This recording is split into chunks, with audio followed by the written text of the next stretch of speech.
Hello, I'm Topsy Chapman. I'm Jolinda Chapman. And I'm Yolanda Robinson. And we are Solid Harmony. We're here today to do for you, lift every voice and sing.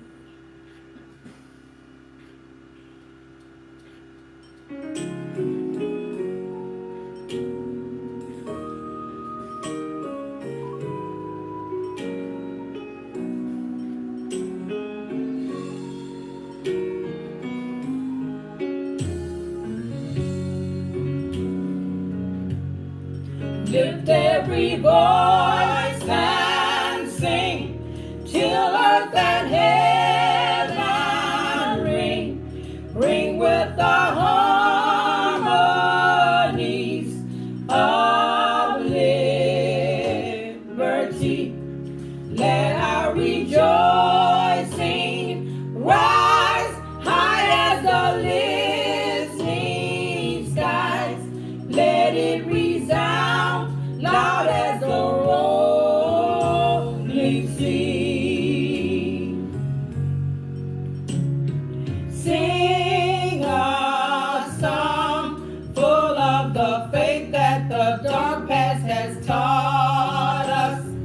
Sing a song full of the hope that the present has brought us.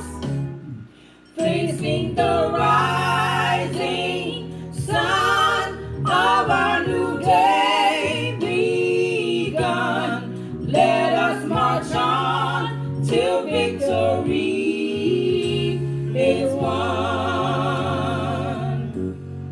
God of our weary years, God of our silent tears, Thou who has brought us thus far on the way, Thou who has by Thy might led us into the light.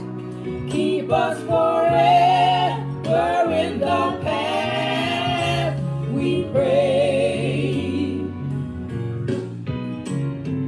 Lest our feet stray from the places, our God, where we met Thee. Lest our hearts, drunk with the wine of the world, we forget Thee. Shadowed beneath Thy hand, may we forever stand, true to our God, true to our native land. Lift every voice and sing till earth and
Welcome all. Amidst the excitement, the anxiety, the fear, the wonder, all that we felt this week, let us take a moment to arrive. So I ask for all of you after that beautiful song, if we can be together in silence for 30 seconds as we come into this sacred space.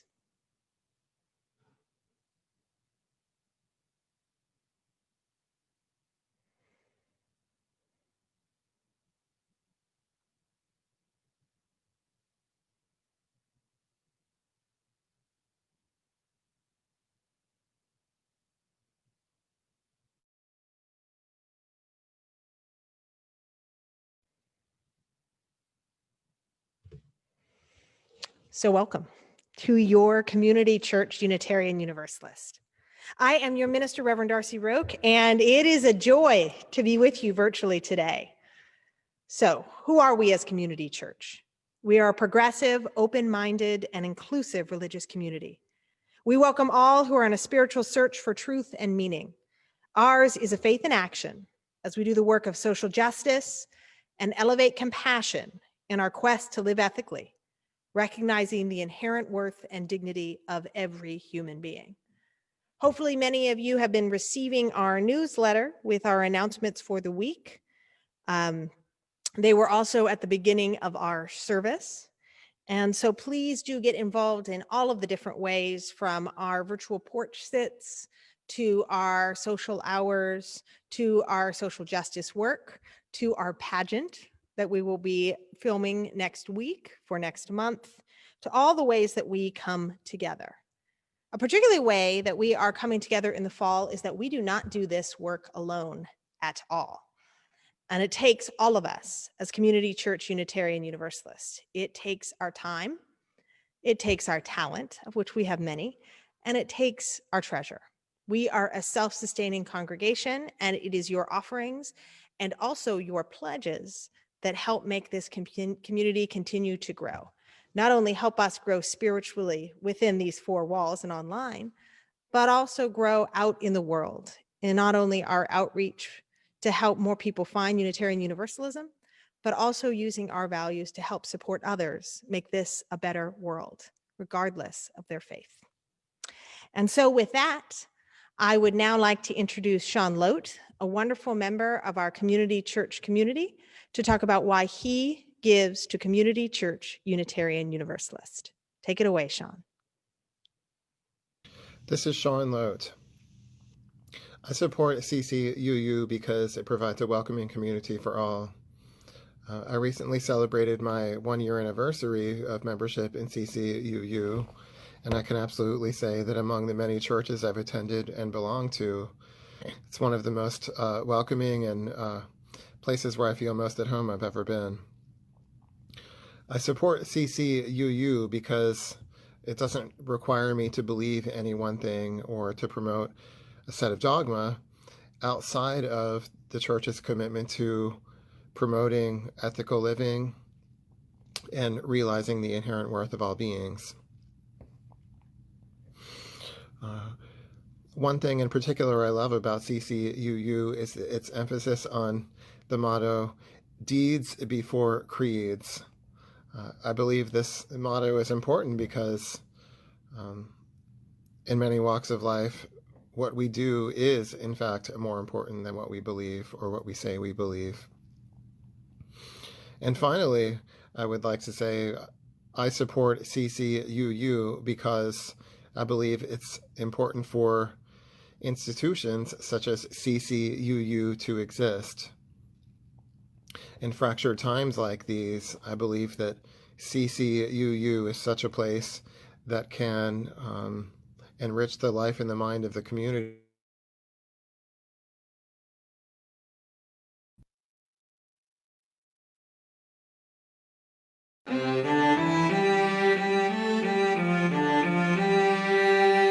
We light this flame to affirm the light of truth and knowledge, the warmth of love and community, and the fire of hope and commitment.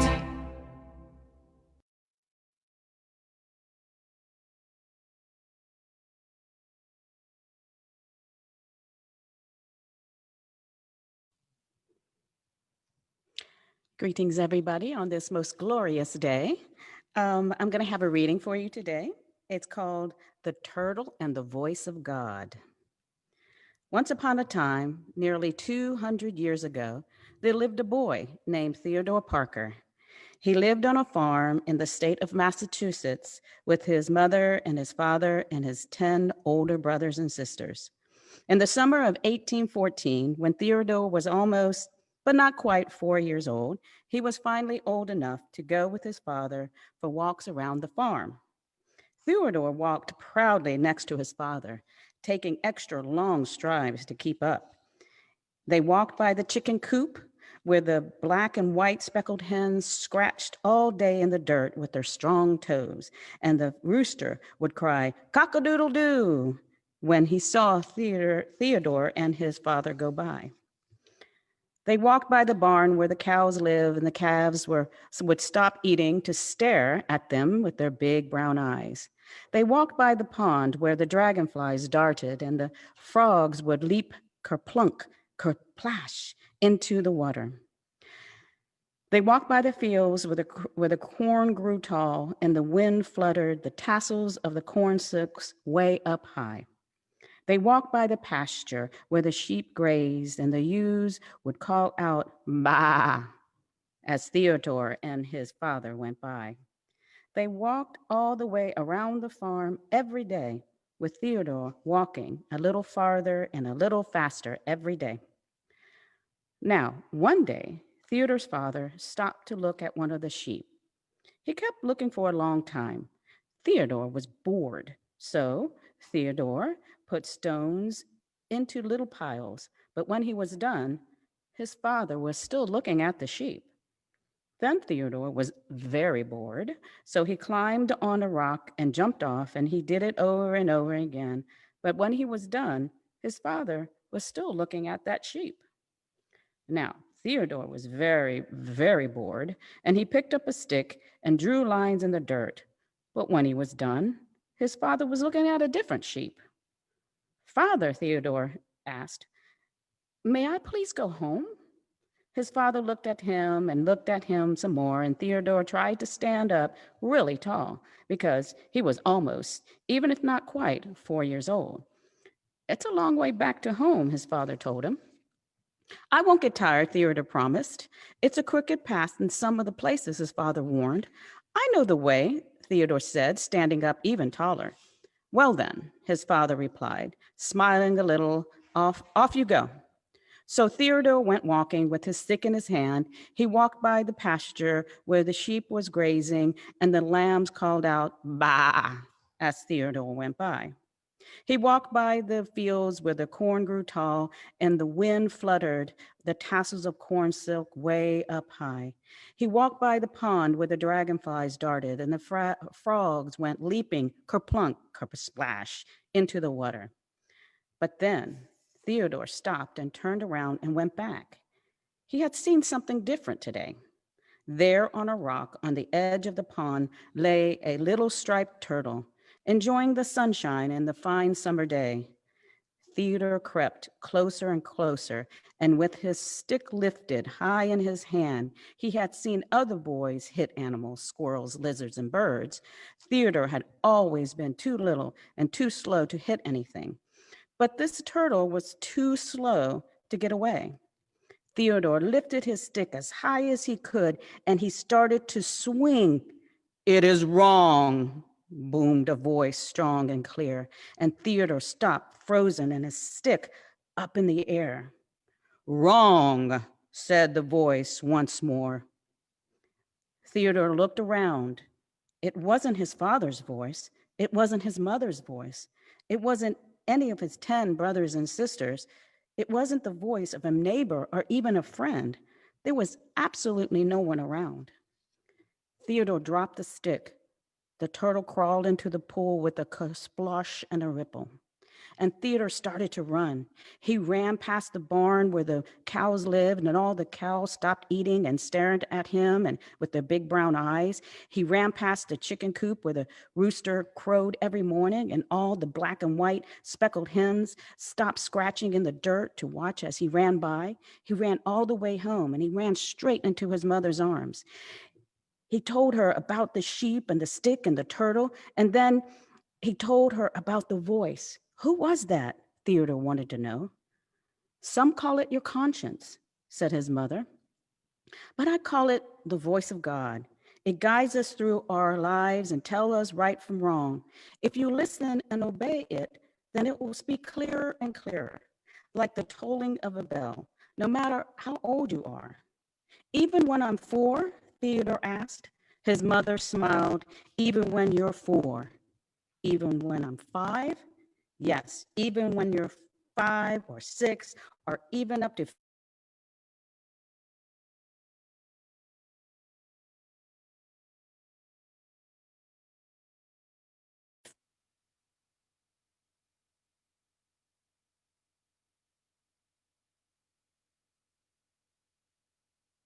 always listen to that voice every single day. When he was all grown up, he became a Unitarian minister. People called him the Yankee Crusader because he was an abolitionist. He wanted to abolish slavery and help free the slaves. Some people agreed with him about slavery being wrong, but some people didn't. They argued with him and got angry with him, and some even threatened to kill him. But Theodore always did what he knew to be right, even when he was scared, because no matter how old he was, he always listened to that inner voice of God.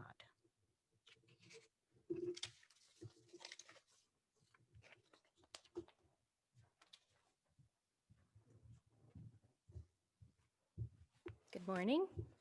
I have a reading by Rebecca Solnit.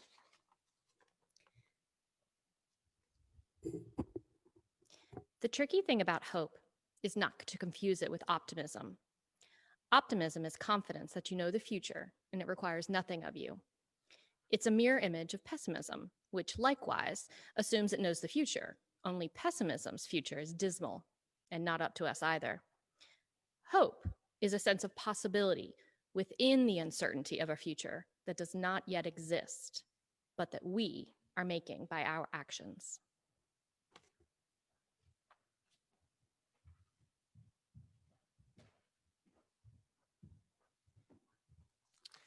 A beautiful reading. Thank you, Amy. That speaks to perhaps many of us today.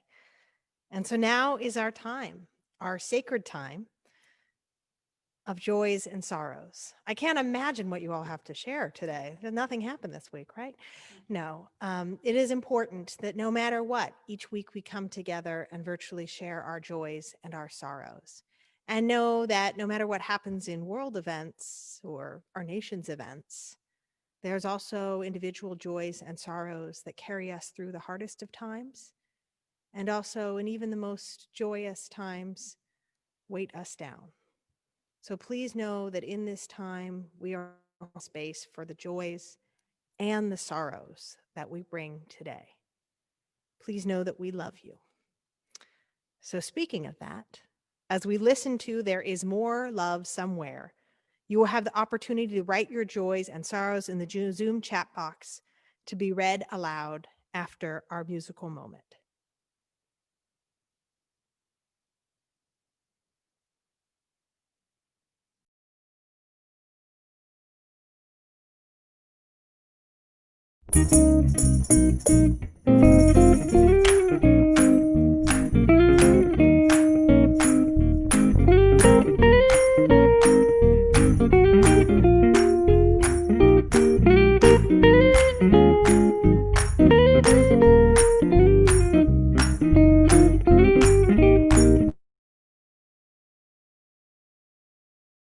Is more love somewhere. There is more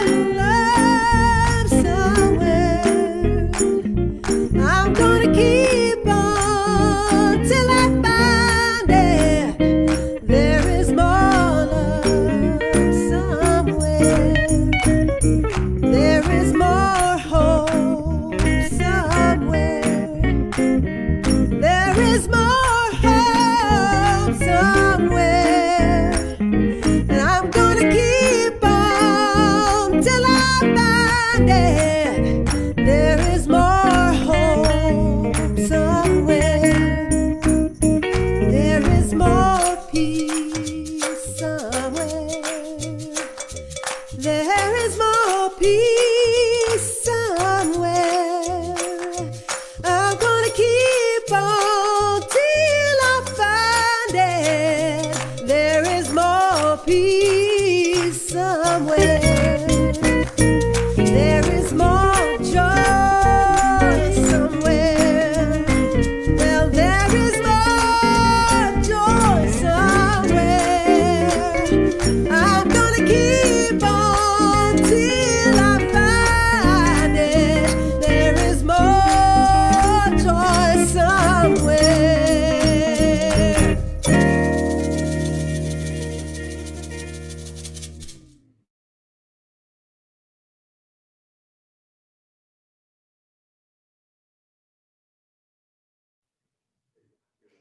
Welcome back, all. John Davenport wrote that he joined the Boy Scouts in Innis, Louisiana, while in the 6th grade, 1955 to 1956. In the fall of 1956, while in the 7th grade, he distributed door-to-door hanger notices to encourage voting. Ever since that time, it has been his understanding that it's not only a civic right for those of age to vote, but that it is a civic duty. Howard Milkey writes that it is a joy about the election and many hopes for the mature and welcoming path forward for all, here and abroad. Kathy Larimer has a great joy and relief about the election results. She is hoping we can all move forward for the good of all people. Vera O'Neill writes, and what a relief and joy that we have voted for truth, justice, equality, and civility. I don't know where the account is from, but it is joyful for our first woman vice president of color. Yes and yes. Dion DeVille writes, joy for my niece and nephews who are enjoying winning seasons in volleyball, baseball, and football. One more win for Sweet Alexander and his team will be district champs for the first time in the school's history. Their grades are exceptional. They are happy. They are thriving. Michael Roque writes, thanks for the inspiration going forward regarding hope versus optimism. Alan Malone writes of the love for the music today. So true. I also have, please keep, as you are willing and able, writing in the chat box if you have more joys and sorrows. I'm going to be reading a tribute who was we were unable to get it last week through a series of events, and so we have it this week. It's beautiful. I'd like to read it now. This is a tribute to Doug Trotter. To quote Mark Twain, the human race has one really effective weapon, and that is laughter. Doug had a wonderful sense of humor. His wit was delightfully ironic. His worldview was that life is neither good nor bad, but merely ridiculous. His indignation was swallowed by his love of people. There is virtually no person whom he once knew and later lost, online, by mail, or telephone, by hearsay, visits, whatever. If Doug Trotter had made you his friend, he knew where you were, how you were, and cared about you forever. We cannot remember Doug without remembering his love of music. One of Joyce's last gifts to Doug was by the composer Rachmaninoff, one of the last romantics who must have reached Doug's secret heart. He experienced music as close to a religious experience as mortals ever get. One could often see tears streaming behind glasses during special orchestral moments. In the 1960s, members of the church often had parties, and Doug would write skits which he directed.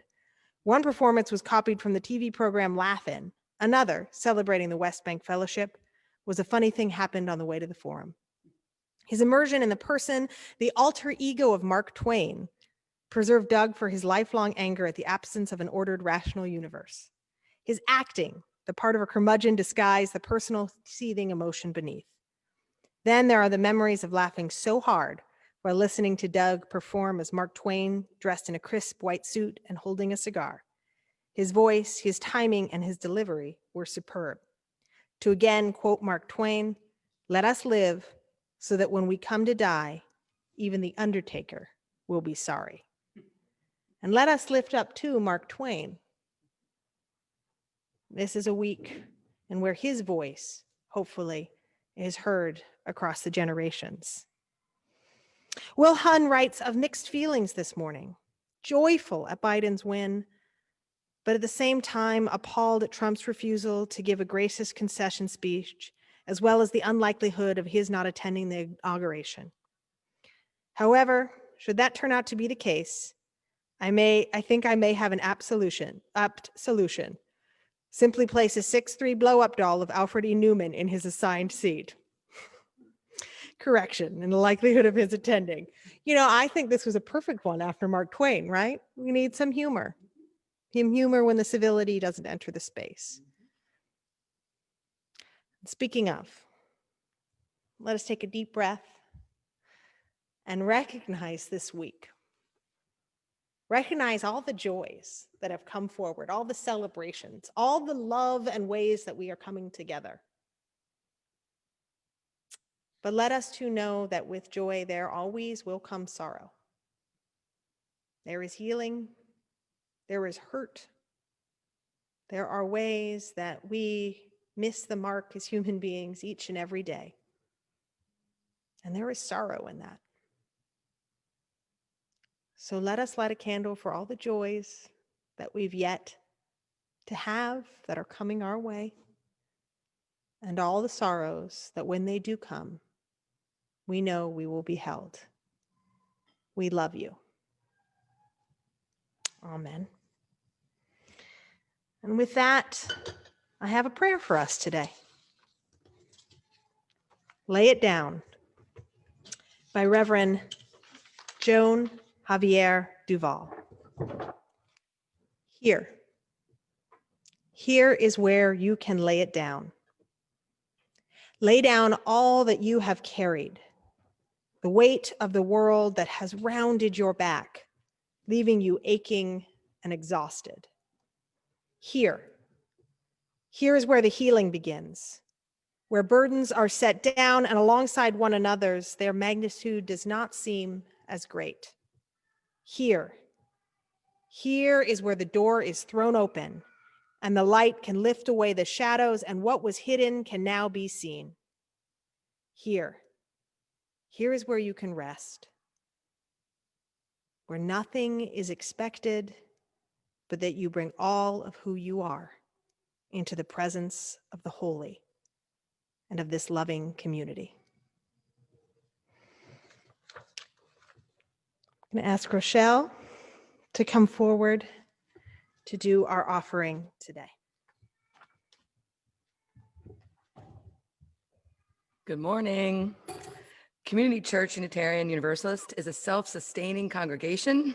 Members and friends' generosity helps us to do the sacred work of bringing justice, spirituality, and compassion to our community and beyond.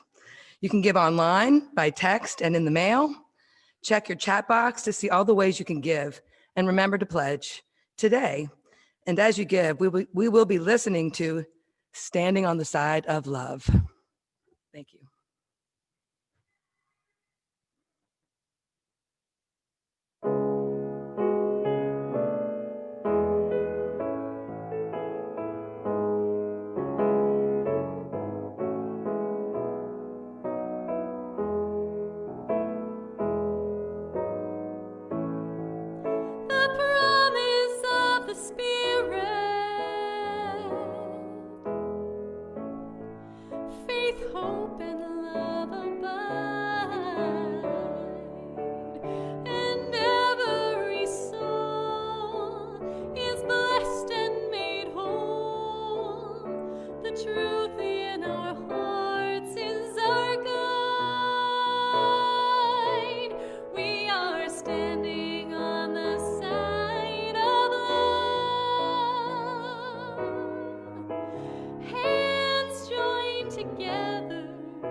Keep love tightly bound, corrupted by fear.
This is a reading by Mary Jean Iron. Normal day. Let me be aware of the treasure you are. Let me learn from you, love you, bless you before you depart. Let me not pass you by in quest of some rare and perfect tomorrow. Let me hold you while I may, for it may not always be so. One day, I shall dig my nails into the earth, or bury my face in the pillow, or stretch myself taut, or raise my hands to the sky and want, more than anything in the world, your return.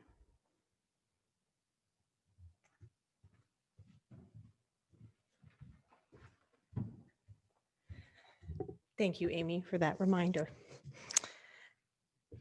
I have one more visual reading now. We're going to be putting it up on the screen. It's an amazing piece. It may not be showing up as much as you can see, but it's by Brandon B. Mike Odoms. If you would like to go to his gallery, it's amazing, and it is down in the Bywater. Please look him up. This is a new piece that he did just a couple of days ago.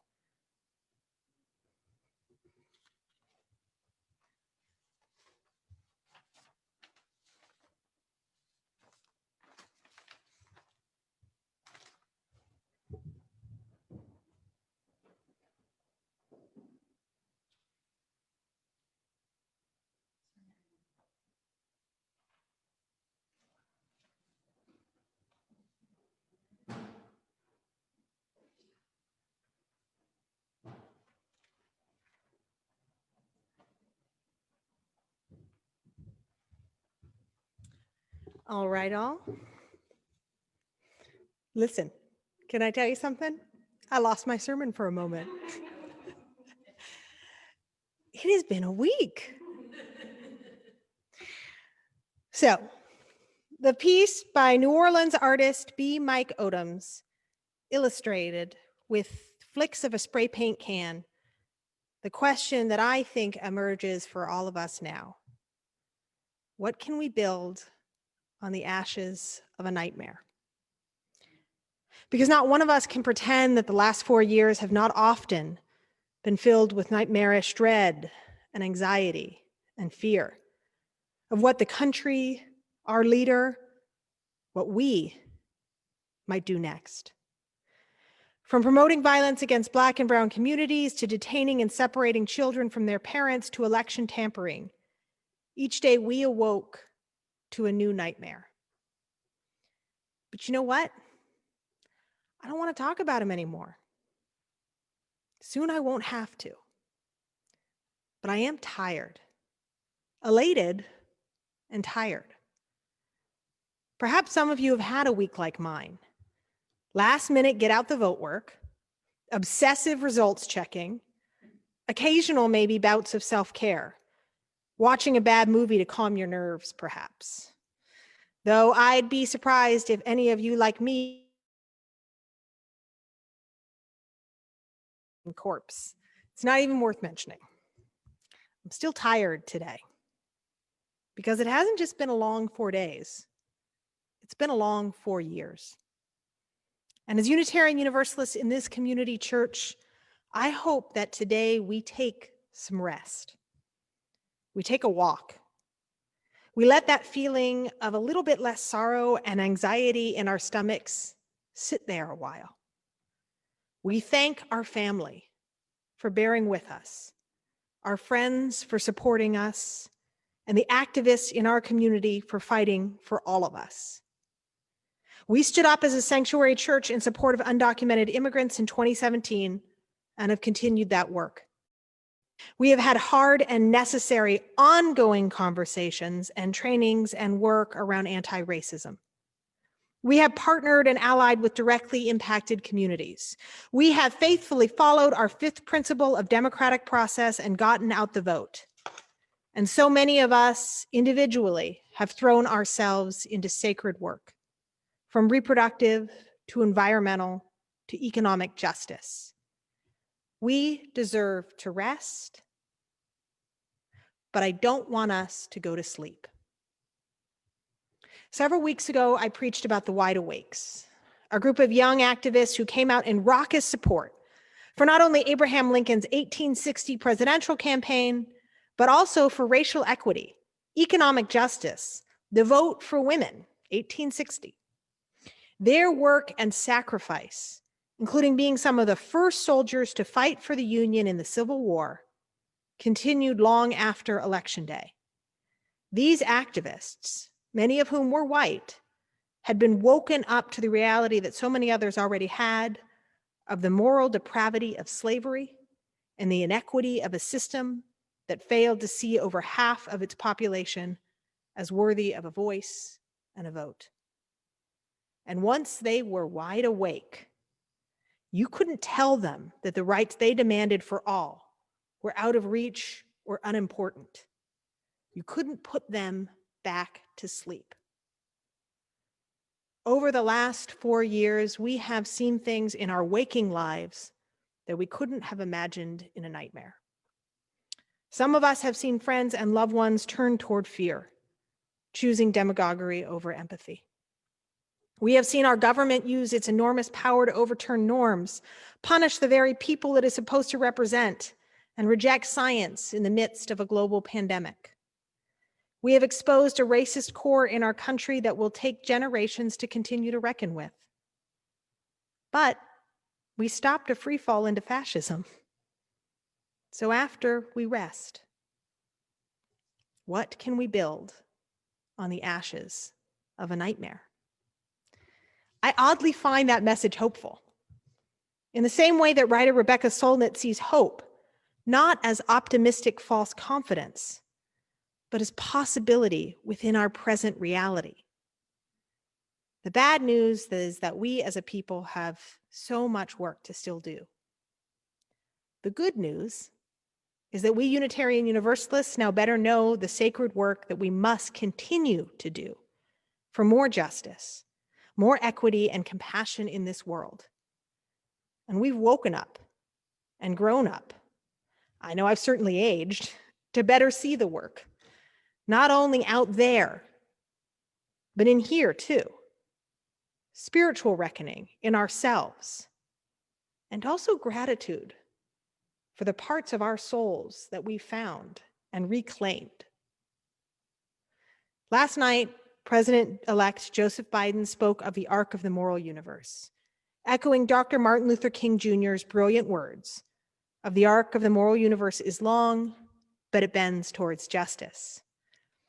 But that line had precedent, very common for preachers, in the words of the 19th century, yes, Unitarian minister, Reverend Theodore Parker. Reverend Parker, a fierce Unitarian abolitionist, wrote in the 1850s that I do not pretend to understand the moral universe. The arc is a long one. My eye reaches but little ways. I cannot calculate the curve and complete the figure by experience of sight. I can divine it by conscience. And from what I can see, I am sure that it bends toward justice.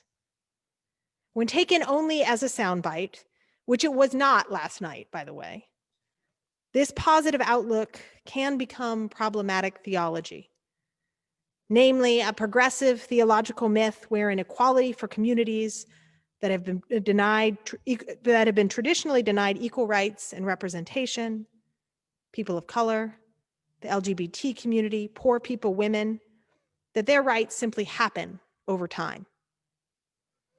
This theological myth is dangerous because the vaunted notion of justice's inevitability negates not only the tireless work of its advocates, but also decreases the ferocity by which the privileged, who claim to believe in justice and equity, but may not daily feel its lack, strive for change. I am reminded of another quote from Reverend Dr. Parker from the 1840s, still true today. Truth stood on one side and ease on the other. It has often been so. As progressive folks, we can't just be the guardians of some false idea of change's inevitability. We actually have to fight for it. Sometimes we will lose, But then we get back up and we fight for it again. And as primarily privileged folks, we must remember our 4-year nightmare, the anxiety and fear we have felt in this disorienting time. And instead of being lulled into complacency with the new administration, we lean even more into empathy, into allyship, and relationship to folks who don't have the privilege or rights to go back to normal, who now fear a Supreme Court and the Louisiana legislature that would invalidate a future marriage, a right to bodily autonomy, or an ability to legally cast a vote. We are now responsible for all that we learned about ourselves and this country. The ashes on which we build something new are the ashes of some of us too. For those of us who were brave enough to go through some fire, to be tested, particularly those of us willing to recognize the white supremacy in us and try to learn and try to grow. And while we've aged, we still have much to learn. That's a gift. And sometimes an annoyance, I understand, about what our Unitarian Universalist faith calls us to do. Our entire lives are spent growing towards the divine, towards something larger than ourselves. Deeds, not creeds, reads another tenet of our Unitarian Universalist faith, that what we do in the world holds more important. Reverends Dr. King and Parker's sacred work to realize the revolutionary actions behind the words, the difficult, and to many at the time, unpopular ministries they led. Neither of these men were for gradual change. Parker was assailed as a heretic and kept a pistol close at hand to protect the runaway enslaved people he was harboring. Reverend King was preaching against the Vietnam War and economic injustice, including a boycott of Coca-Cola at the time of his assassination. These men, in collaboration with thousands, millions of other people, made significant change, sometimes winning, often losing. It didn't just happen. Just as it didn't just happen that Georgia voted a demagogue out recently. That took progressive organizing from Stacey Abrams, who, after having lost a gubernatorial election, having it stolen from her with blatant voter suppression, chose to organize voters, particularly Black voters who had been disenfranchised, so that democracy would not be stifled yet again. And when she rightfully got congratulations from across the country, she chose to shout out a long list of people and organizations that worked with her and parallel to her. She recognized that it's never simply one lone figure that builds upon change. It will take many of us to actually make hope a reality. And so in the true spirit of our religious ancestors and political heroes who worked and worked and worked to move that ark only to have it slip back time and time again, let us rest a moment. And then, let us continue to fight and learn and love and grow with enduring and radical hope that we can build something new together from the ashes of this nightmare. It is this radical hope that calls us to move day by day, piece by piece, the arc of the moral universe towards justice. Let it be so. Amen.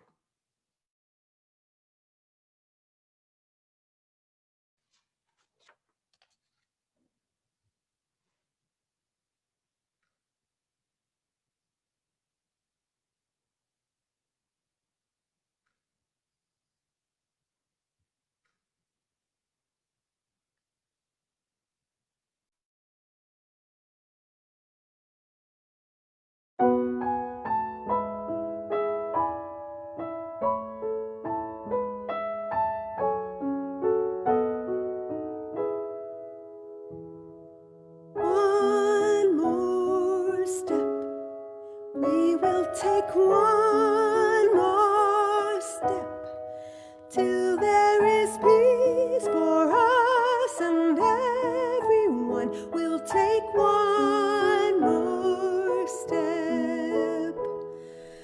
One more word, we will say one more word till every word is heard by everyone. We'll say one more word. One more prayer, we will say one more prayer till every prayer is shared by everyone. We'll say one more prayer. One more song, we will sing one more song till every song is sung by everyone. We'll sing one more song.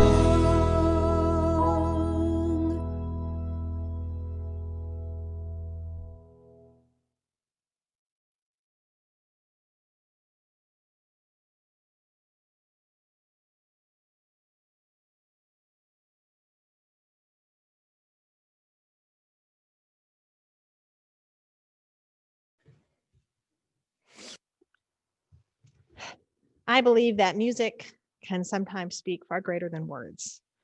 So thank you for that beautiful benediction for one more step. So this week, let us rest, let us be kind to each other, and then let us get up, take one more step towards more justice, more equity, and more compassion. May you go in peace and love. Amen.